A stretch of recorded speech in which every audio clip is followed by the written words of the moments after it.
Hi, I'm Tony with Nature Pacific, part of the construction division. We're out here in Cotati, California, working on some dry rot repairs.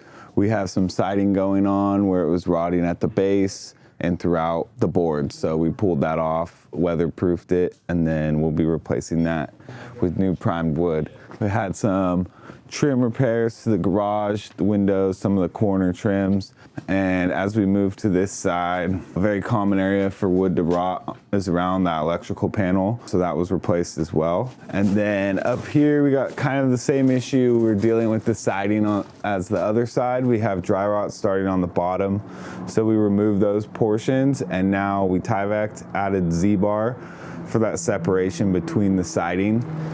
So over here we have another area of siding with the Z-bar that needs to be installed still, but the rotted siding was removed, Tyvek was added, and we'll replace the siding and foundation vents.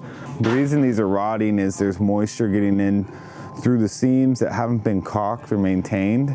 So something that can help with that is continually caulking and maintaining the condition of your paint around your home to avoid excessive moisture intrusion into cracks and gaps. So over here we got ground to wood contact throughout this. So instead of pulling off all of the siding, what we're gonna do is cut up 8.5 inches roughly and install a pressure treated base around. Then over here we got our little pile. We like to stay clean and organized. So at the end of the job, we'll take all the debris. We'll use a magnet and collect all of the nails.